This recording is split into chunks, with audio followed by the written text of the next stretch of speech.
Olá, tudo bem? Vamos agora ver o nosso último módulo, o módulo Redações Criativas. O que é uma redação criativa? Basicamente aquela que foge ao padrão de segurança composto por 5 parágrafos e 5 linhas, com introdução, 3 argumentos e conclusão. Este tipo de redação garante boa nota, por isso é mais comum e, logicamente, é o padrão de texto dissertativo argumentativo. E por que eu faria uma redação que foge a esse padrão? Realmente não há necessidade de fazer uma redação muito diferente disso. Há casos raros em que alguém inova e ganha ótima pontuação, porém é arriscado e a pessoa tem que saber muito bem o que está fazendo. No entanto, mesmo dentro do padrão, é possível fazer um pouco diferente. Já houve casos de pessoas numa prova de redação fazer uma poesia ou fazer uma narrativa e ser considerado como correto, porque o avaliador teve o cuidado de perceber que houve uma criatividade, houve argumentação dentro do texto. Outros fizeram e não tiveram sucesso. Foi dado como fuga do padrão do tipo de texto. Por isso que nos editais, no enunciado, vem dizendo exatamente o tipo de texto dissertativo argumentativo, para evitar as pessoas fugirem muito ao padrão e depois questionarem por que não foi aceita, né? Bom, mas mesmo dentro de uma redação com uma estrutura padrão, né, fazendo o básico, feijão com arroz, é possível dar uma inovada, é possível fazer um além, ou algo mais, para poder impressionar, né, o leitor e assim trazer algo novo, algo diferente, algo que aumentará o apreço do leitor para com seu texto. Bom, posicionamento neutro já foi inclusive o tópico, né, trazido anteriormente no módulo anterior. É difícil encontrarmos uma redação em que não há um ponto de vista a ser defendido em detrimento de outros. Porém, alguns temas são inconclusivos devido a diferentes fatores. Quando o tópico é inconclusivo, ou seja, não se é possível ou é melhor não se chegar a uma conclusão imediata, podemos usar os 3 parágrafos de desenvolvimento para equilibrar os pontos de vista. Ou seja, repara que agora você não vai utilizar os 3 parágrafos para os 3 defenderem um mesmo ponto, os 3 serem a favor ou os 3 serem contra. Você vai usar os 3 parágrafos para equilibrar o texto. Bem ou mal, acaba sendo um texto criativo, em que você foge de tomar uma decisão precipitada ou você utiliza de uma crítica, uma análise mais profunda, mais complexa, para não tomar uma decisão ou não se arriscar em argumentos que você pode acabar se enrolando, pode acabar defendendo mal, usando mal e enfraquecer o seu texto.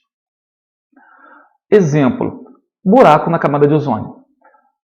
Primeiro parágrafo da argumentação. Trazer o ponto de vista dos defensores que há um buraco na camada de ozônio em constante expansão devido à utilização de produtos nocivos. É o que se estuda, né, basicamente nos livros didáticos de geografia. Segundo ponto, trazer o ponto de vista dos que dizem não haver crescimento do buraco na camada de ozônio, sendo isso proclamado pelo socialismo verde para prejudicar as indústrias. Essa aqui já é uma outra visão, uma visão liberal contrária à expansão do buraco na camada de ozônio. Parágrafo 3, terceira argumentação. Então, repara, um argumento a favor, defendendo que o capitalismo, né, as indústrias prejudicam o ambiente, a camada de ozônio. Segundo, evidências, né, exemplo, argumento de quem defende que não há, na verdade, uma expansão do buraco na camada de ozônio que é provocada pelas indústrias, que isso seria apenas uma jogada de marketing do socialismo. Ou seja, 2 pontos de vista políticos opostos, baseados em pesquisas científicas, baseados em ideologias diferentes. 3. Terceiro parágrafo. Com base nas evidências de ambos os lados, não há como definir com exatidão se há um buraco em expansão decorrente do homem. Só o tempo e uma tecnologia mais avançada serão aptos a confirmar ou negar. Ou seja, você está ali ideologicamente equilibrado. Você está trazendo os 2 pontos de vista, fazendo uma análise neutra, uma análise isenta. Então não está tomando nenhum ponto, nem outro, nenhum lado, nem outro lado. E ainda está dizendo que você tem conhecimento além daquilo que é propagado constantemente. Porque geralmente o número 1, argumento 1, que é muito propagado pelos livros de geografia, pela mídia. Mas existem outras correntes, outras linhas com evidências também, estudos, que defendem o ponto 2, o argumento 2. Então você está dizendo que, olha, eu vou além do que é propagado, eu saio da caixinha, Eu sou uma pessoa mais informada do que a média geral dos brasileiros, que só se ligam numa mídia de massa. Então você está dizendo que você tem mais informação e você ainda é crítico ao não ficar nem um lado e nem no outro lado. Você deixando claro que não tem como saber ainda, só uma análise mais apurada, uma tecnologia mais avançada, ou o tempo vai realmente dizer isso. 2. Contra-argumentação. Pode-se utilizar os 3 parágrafos do desenvolvimento para travar uma luta entre argumentos, em que 2 argumentos vencerão um contra-argumento por você mesmo criado. Essa estratégia é ideal para mostrar que você conhece o assunto de forma ampla, conhece os posicionamentos contrários, porém garante que há mais indícios a seu favor. E que, mesmo havendo outros lados, eles são insuficientes ante a maior quantidade de argumentos a seu favor. Ou seja, é uma luta no sentido de você tem 3 parágrafos, você faz 2 a seu favor e 1 contra. Mas não esse contra, ele não pode negar todos os seus anteriormente ditos. Na verdade, você pode usar esse parágrafo contra de forma fraca, de forma a dizer que só tem ele contra, existem 2 a favor e 1 só contra. Ou você pode trazer ele no início e dizer, apesar de se defender isso, apesar de existir esse lado da moeda, apesar de se falar muito sobre isso, apesar de ter tal evidência, existem outras evidências, existe outro lado que há um peso maior, há uma lógica maior, há um benefício maior ao se defender esses outros 2 argumentos, ou 3 argumentos, ou o outro lado da moeda. Você vai dizer apenas, você vai colocar um argumento contrário ao seu para você puxar o tapete dele. Você vai contra-argumentar para você vai já contra-argumentar o seu argumento para depois você trazer um peso maior para o seu argumento, com maior quantidade ou com maior lógica nos seus argumentos. Exemplo, descriminalização da maconha. Parágrafo 1. É necessário regulamentar o uso para acabar com o tráfico e, consequentemente, a violência. É um contra-argumento para quem quer defender a proibição ainda da maconha. Parágrafo 2. Há diversas outras drogas que serão alvos do tráfico. A maconha será apenas um cigarro comum, mas a violência e os traficantes não deixarão de existir. Argumento a favor da permanência da criminalização da maconha. Então, tem um argumento que vai defender a liberação, um argumento que vai contrária à liberação. Parágrafo 3. Há estudos científicos que comprovam que a maconha prejudica o desenvolvimento cognitivo, ou seja, 2 argumentos a favor à continuidade da criminalização e um argumento contra a criminalidade, ou seja, a favor da descriminalização. Então aqui vence pela quantidade. Aí eu trago um outro a favor, derrubando, puxando o tapete desse primeiro. Olha, o tráfico na verdade só vai mudar de produto, vai deixar de focar na maconha e vai focar em outras drogas. E terceiro, há um estudo científico há estudos científicos que ainda dizem que a maconha é prejudicial ao cognitivo do ser humano. Então são 2 argumentos contra um, sendo que um desse argumento ainda está contradizendo o argumento anterior. Então vence pela quantidade. Tema: medicina alternativa. Parágrafo 1. Há uma enorme gama de tratamentos não comprovados cientificamente que servem apenas para enriquecimento de charlatães. É um argumento contra a medicina alternativa. Segundo parágrafo. A medicina ocidental se baseia apenas em sintomas, enquanto a medicina alternativa não espera a doença aparecer, trabalha em nível molecular e de prevenção, equilibrando o corpo, o que impede o surgimento de doença, ou seja, o desequilíbrio do organismo, evitando assim o aparecimento de doenças que seriam justamente causadas por esse desequilíbrio no organismo. É um argumento a favor. 3. A indústria farmacêutica ganha milhões com medicamentos e, para isso, compram médicos para prescreverem seus remédios, assim como pesquisas científicas para refutar os tratamentos alternativos. Ou seja, alguém pode dizer, há uma gama e uma variedade de charlatões que usam medicina alternativa, coisas que não funcionam simplesmente para ganhar dinheiro com a ingenuidade das pessoas.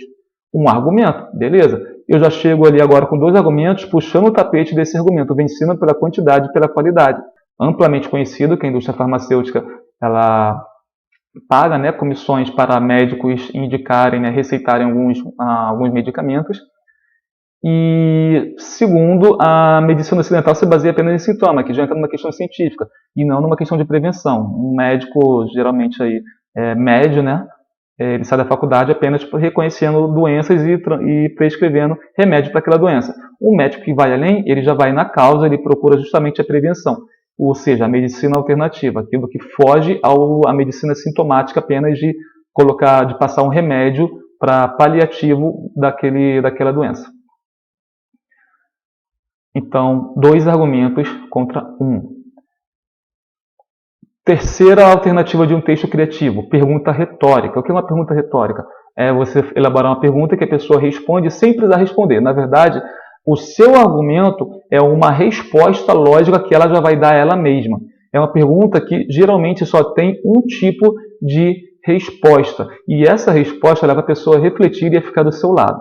Por exemplo, a pergunta retórica é uma indagação que não espera uma resposta. Na verdade, ela induz a uma reflexão por parte de quem lê e ouve. A pergunta já possui uma resposta induzida, o que leva o ouvinte ou leitor a concordar com a sua pergunta de forma indireta. Dessa forma, você consegue encaminhar sua linha de pensamento, linha de raciocínio ao objetivo final. As perguntas retóricas podem vir em qualquer parte do texto, tanto no título, quanto na introdução, argumentação ou na conclusão. Exemplo, uma pergunta retórica no título. Sobre o salário dos magistrados. Aumentar o próprio salário é ético? No título, você já está induzindo a pessoa a concordar com você. Você está induzindo já uma linha de raciocínio em que a pessoa já vai começar a olhar para o seu ponto de vista com maior concordância. Na introdução, sobre a corrupção política. A corrupção generalizada no cenário político brasileiro assusta o próprio brasileiro. Mas será que somente os políticos são corruptos? Opa, olha o tópico frasal aqui, uma afirmação. E aí vem uma pergunta retórica em que você começa a delinear a sua linha de raciocínio. Mas será que somente os políticos são corruptos? Ou seja, você está dizendo, a corrupção não está só no político, não. Também pode estar em outras áreas, pode estar até em cada brasileiro. Então você já está mostrando que você vai trazer no seu texto uma corrupção mais generalizada, uma corrupção mais cultural. E aí você vai trazer argumentos para defender isso. Os políticos não são brasileiros que chegaram ao poder? A questão é caráter pessoal ou caráter cultural e social? Ou seja, o corrupto é só o político? É pessoal? Ou será que é uma questão cultural e social amplamente divulgada na cultura do brasileiro? Na argumentação sobre a criminalidade urbana. Como primeira evidência de que a criminalidade não é exclusiva das classes mais baixas, pergunta-se: quem mata mais? O pivete que assalta no trânsito ou o político que desvia dinheiro dos hospitais? O problema está na pobreza e na falta de oportunidade apenas, ou na natureza humana maximizada por aspectos culturais? Ou seja, a questão da criminalidade é apenas desigualdade social ou tem uma outra questão na natureza humana em si, na psicologia humana, que leva as pessoas, independente da classe social, a desencadear um comportamento errado? Já leva a pessoa a refletir, você começa a encaminhar o seu texto. Na conclusão, sobre ingestão de produtos animais. Vamos supor que veio um texto todo acima e você conclui da seguinte forma: com tais considerações acima, é realmente sensato sacrificarmos animais para nosso mero prazer degustativo? Vamos supor que aqui você fez um ponto de vista defendendo o veganismo, o vegetarianismo. E aí você finaliza da seguinte forma: você não precisa nem concluir reafirmando a sua tese ou afirmando um ponto de vista seu. Você pode fazer uma pergunta em que a própria pessoa, baseada nos seus argumentos que vieram acima, ela já dá uma resposta, mesmo ela não querendo dar essa resposta. Com tais considerações acima, é realmente sensato sacrificarmos animais para nosso mero prazer degustativo? Com base no que ela leu em cima, ela vai provavelmente concordar com você, no caso aqui, concordar com esse texto, com essa pergunta, vai dizer não é sensato, com base no que veio acima. Mesmo que ela seja uma pessoa carnívora, ela pode concordar com a sua opinião. Por quê? Porque está lógico, está dentro de uma argumentação sensata. Dentro dessa linha de raciocínio, desse aspecto defendido, não é sensato. Apesar de terem outros argumentos. Só que esses outros argumentos são argumentos de um outro texto, de uma outra redação. Ela pode dizer, não é sensato olhando por esse tópico, por esse viés. Mas olhando por outro viés, beleza? Mas de qualquer forma, você mostrou que na sua linha de raciocínio, no seu texto, há uma defesa bem fundamentada que chega-se a uma conclusão. É isso que é mais importante. Problema-solução. Como os temas propostos para a elaboração de redação derivam de questões sociais sérias, provavelmente você terá a oportunidade de problematizar o tema e argumentar a favor de seu ponto de vista. Além de convencer o leitor do seu ponto de vista, você pode aperfeiçoar e aumentar sua pontuação solucionando o problema. É a intervenção que tem lá no Enem, exigida pelo Enem. Em alguns concursos, na maioria dos concursos, não é exigida uma intervenção. Mas se você colocar uma intervenção, o que seria a solução do problema apresentado, beleza, sua redação fica muito mais bem vista, bem mais cotada.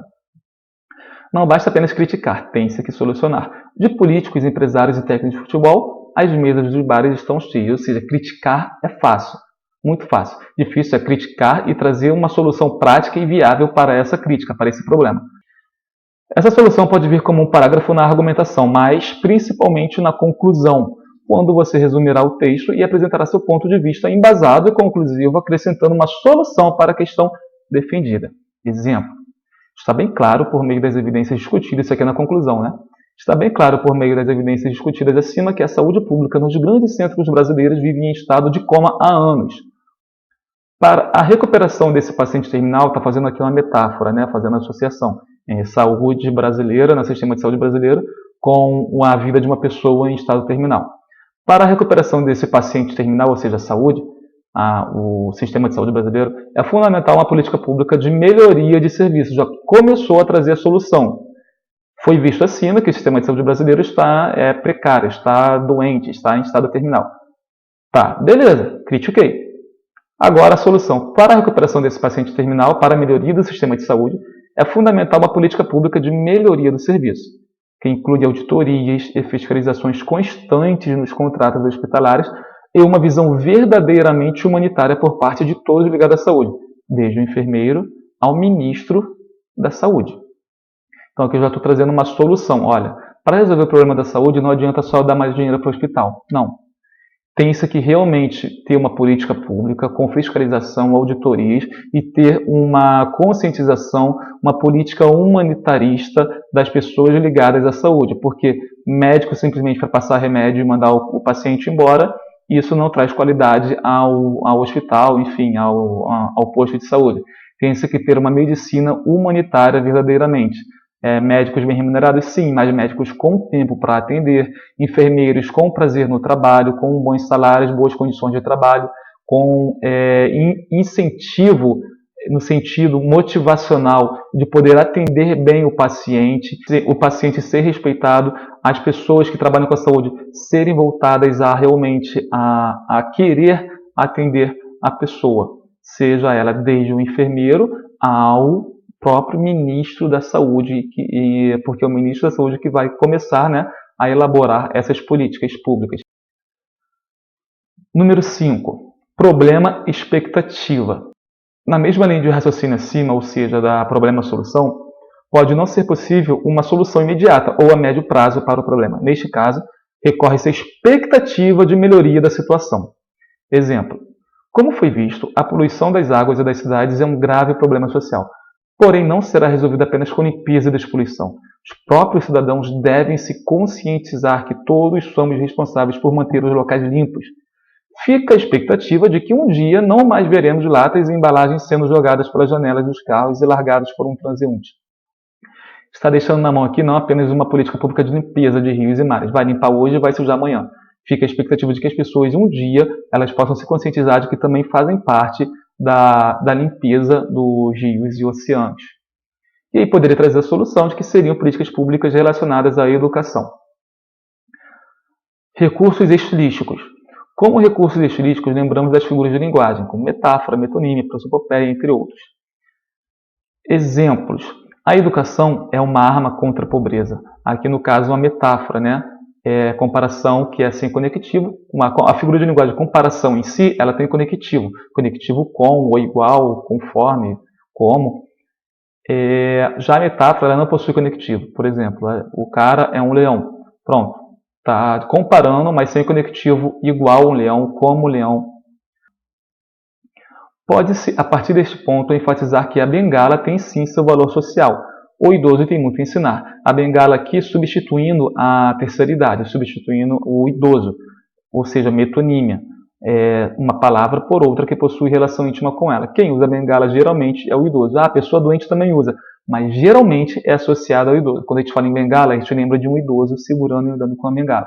Então aqui, para eu não falar toda hora de uma forma repetitiva, idoso, idoso, idoso, idoso, eu utilizo um recurso estilístico, como por exemplo a metonímia, para o texto ficar mais bonito, ficar mais claro, de certa forma, não ficar pesado, não ficar repetitivo demais. A floresta chora ao ser inflamadas pelas chamas dos madeireiros. Ou seja, aqui é a prosopopeia. Prosopopeia é você utilizar características de um ser animado, características humanas, a um ser inanimado. No caso, a floresta. A floresta não chora, quem chora é o ser humano. Neste caso aqui, eu estou trazendo uma característica humana a um ser que não é humano. Floresta chora no sentido de a floresta está sendo prejudicada ao ser inflamada pelas chamas dos madeireiros. Número 7, para uma redação criativa. Conhecimentos artísticos, literários e conhecimento das diversas áreas do saber. Esse aqui talvez seja um dos recursos mais difíceis de se utilizar. Por quê? Porque tem que se lembrar de conteúdos extratextuais, conteúdos que não estão nem nos textos motivacionais que vieram na prova de redação. Lembrar de trechos de música, lembrar de frases de famosos, de intelectuais. Exemplo, como já poetizado pelos titãs, a gente não quer só comida. O ser humano possui necessidades que vão além da sobrevivência. Então aqui eu utilizei a letra de uma música de uma banda altamente conhecida para trazer o meu texto e assim iniciar talvez uma argumentação ou até a introdução. Da Vinci pintou a expressão inexpressiva de Mona Lisa. Gênios como ele nascem, mas são podados pela educação sistemática e não criativa que recebemos. Aqui eu estou trazendo um artista amplamente conhecido, consagrado, que é considerado um gênio. Porém, eu começo esse texto dizendo, olha, existem gênios como ele de monte, vários por aí. Só que eles são podados por uma educação sistemática, ou seja, eu estou começando a criticar com essa frase, com esse exemplo, criticar o sistema educacional. O sistema educacional, na verdade, ele tira a criatividade do ser humano. Poderia haver vários outros da Vinci, porém a educação, ela poda, ela limita a criatividade dos seus alunos. Teria Rutherford se inspirado no sistema solar para elaborar sua teoria atômica ou foi mera coincidência tal comparação? Independente da resposta, o que aprendemos é que, como bem diz o livro de Eclesiastes, nada há novo debaixo do sol. O ser humano deve resgatar sua capacidade de abstração e associação para, com criatividade, encontrar soluções para graves problemas a partir do que já existe, e não necessariamente ter que inovar com algo jamais visto. Aqui eu peguei um conceito da física, que Rutherford, sua teoria atômica foi inspirada no sistema solar, ou foi coincidência em que ele apenas elaborou essa teoria e essa teoria parecia com o sistema solar? Foi inovação ou foi comparação a partir de algo que ele já conhecia? Independente da resposta, o que aprendemos é que, aí já estou trazendo agora uma questão bíblica, independente de religião, Eclesiastes é um livro que pertence à Bíblia, que é um livro amplamente conhecido no mundo inteiro, ou seja, não há nenhum problema em retirar trechos da Bíblia, desde que não seja para defender uma religião, mas talvez simplesmente apenas para pegar um trecho como, por exemplo, nada há de novo debaixo do sol. Ou seja, na verdade ninguém cria nada. As pessoas apenas vão se inspirando em coisas anteriormente feitas. O ser humano deve resgatar sua capacidade de abstração e associação para, com criatividade, encontrar soluções para graves problemas. Em vez de querer trazer sempre coisas novas, inovações, podemos nos inspirar em coisas anteriormente feitas para trazer soluções práticas para o dia a dia. E não necessariamente ter que inovar com algo jamais visto. Então, beleza? Essas são algumas formas de você trazer mais criatividade para a sua redação.